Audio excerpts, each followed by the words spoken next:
Hello friends, एक बार सभी का स्वागत है आपके अपने यूट्यूब चैनल गुरु आर्यभट्ट में। तो एस्टेट एक बार फिर से विवादों के घेरे में फंस चुका है। अब क्या कुछ होता है और आगे कैसी रणनीति अपनानी है, आज इस वीडियो में पूरी तरीके से बात करने वाले हैं। और आपको यह भी अपडेट कराने वाले हैं कि आज के हिंदुस्तान पेपर के फ्रंट पेज पर क्या कुछ छपा हुआ है, जिससे आगे की रणनीति हमारी क्या बनेगी और हम कैसे सरकार से मांग करें, कौन सी योजना बनाएं, कैसी घटना घटेगी, ये पूरी समीक्षा आज इस वीडियो में करने वाले हैं।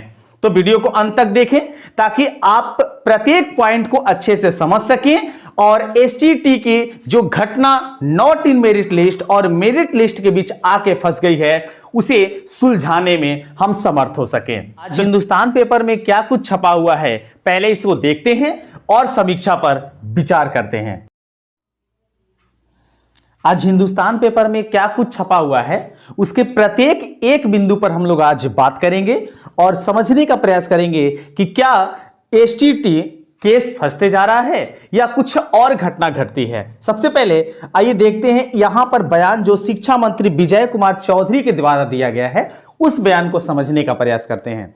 उनका मानना है कि लोगों के विवाद करने के पहले ही हम लोगों ने घोषणा की थी कि सरकार एसटीईटी उत्तीर्ण सभी को शिक्षक नियुक्ति की पात्रता देगी।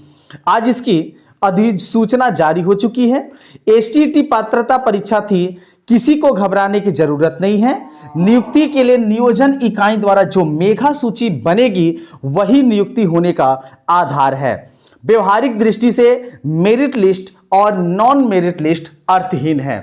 मतलब शिक्षा मंत्री का स्टेटमेंट यह आया है कि मेरिट लिस्ट और नॉन मेरिट लिस्ट जो सूचना दी जा रही है कुछ दिनों से, ये जो है वो अर्थहीन है, इसका कोई अर्थ नहीं है। तो मैं कहना चाहता हूं शिक्षा मंत्री से कि आखिर merit list not merit list ये जारी करने का क्या फायदा, जब वो अर्थहीन है तो जैसे पहले था वैसे रहने देते। अभी देखिए उसके आगे इस लाइन को अगर आप पढ़ेंगे तो आपको पूरा माजरा समझ में आएगा।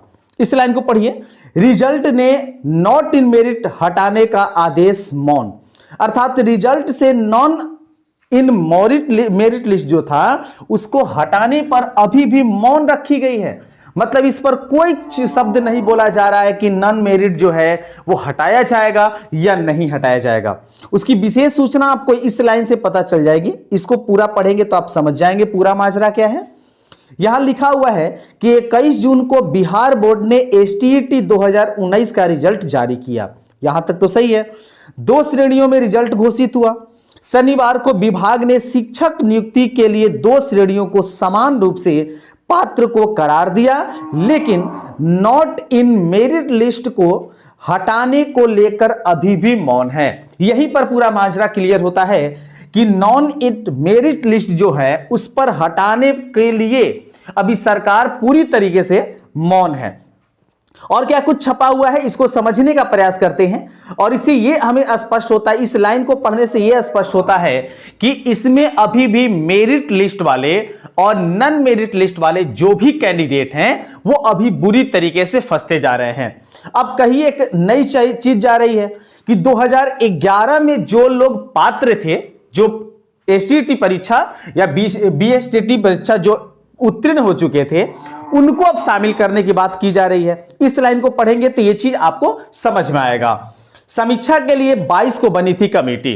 22 तारीख को अर्थात 22 जून को कमेटी बनाई गई थी ताकि एसटीटी जो नियुक्ति के पात्रता परीक्षा के लिए मेरिट लिस्ट और नॉन मेरिट लिस्ट की जो घटना घट रही थी उसकी समीक्षा करे और उसको रिपोर्ट दे। रिपोर्ट 29 तारीख को आने वाली थी, लेकिन उसके पहले ही उस कमेटी ने अपनी रिपोर्ट जारी कर दी है। क्या जारी की है उसको भी समझने का प्रयास करते हैं। इस लाइन को पढ़ेंगे समझ में आएगा आपको।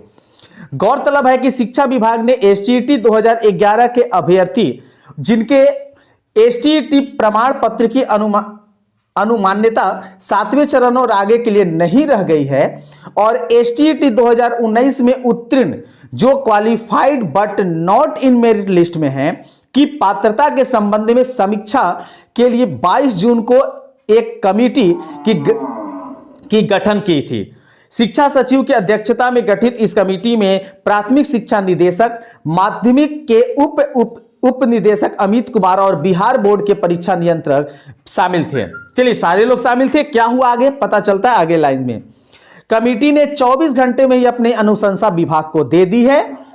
शनिवार को जारी आदेश में संतत नियमावली में अन्य शर्तों के अधीन एसटीईटी 2011 में उत्तीर्ण अभ्यर्थी जिनके प्रमाण पत्र की मान्यता जून 2021 में समाप्त हो गई थी, उनकी पात्रता हाई स्कूल व प्लस शिक्षा पद पर नियुक्ति हेतु ताउम्र मतलब पूरी उम्र बरकरार हो गई है। मतलब यह भी सूचना आ रही है कि 2011 में जो एसटीईटी या बीटेट एग्जामिनेशन क्रॉस किए थे, उनको भी अब इस पात्रता परीक्षा में शामिल करने की बात कही जा रही है। तो ये तो हमारे साथ बिल्कुल नाइंसाफी है। हम क्यों 2011 वाले पात्र जो टीचर हैं या जो भी कैंडिडेट हैं उनको अपने एग्जाम में शामिल होने देंगे? हमारी नियुक्ति, हमारी एस्टेट की जो बहाली थी वो पूर्ण रूप से स्वतंत्र थी और इसमें बात वही कही गई थी कि इसमें जितने भी क्वालिफाइड टीचर होते हैं उन सभी की नौकरी पक्की है। लेकिन ये गोल गोल घुमा के सारे चीजों को नजरअंदाज किया जा रहा है और किसी तरीके से हमारे गुस्से को, हमारे आंदोलन को शांत कराने का प्रयास किया जा रहा है। लेकिन हम सभी से विशेष आग्रह यही करेंगे कि अभी इतने कम समय में जो हम लोग आंदोलन का रूप ले चुके हैं और शिक्षा मंत्री पूरी तरीके से घबरा गए हैं, इसको अभी खत्म नहीं करना है, इसको आगे बढ़ाते रहना है। और आप सभी से आग्रह होगा कि 29 तारीख को पटना गांधी मैदान में एक बड़ा सम्मेलन का आयोजन किया गया है, उसमें आप जरूर शामिल हों, अधिक से अधिक संख्या में आप सभी लोग आए ताकि एक बार जनमत फिर से जीते और सरकार अपनी हार को स्वीकार करे। और ये जो नॉट मेरिट लिस्ट वाले जो घटना है, इसको पूरी तरीके से हमारे सर्टिफिकेट से हटा दिया जाए, इसकी मांग करनी है और बहुत सारे पॉइंट मुद्दे पर हम लोग बात करेंगे। इसलिए 29 जून को आप पटना सुबह 10 बजे अधिक से अधिक संख्या में पधारने का प्रयास करें। इस चैनल के माध्यम से जो भी आपके सामने अपडेट आता है सबसे पहले आपको पहुंचाने की कोशिश करेंगे। चैनल पर नए हो तो प्लीज चैनल को सब्सक्राइब कर लें ताकि पल पल की घटना की खबर सबसे पहले आप तक पहुंची जा सके। मिलते हैं एक नए वीडियो में एक नए अपडेट के साथ, तब तक सभी को वंदे मातरम।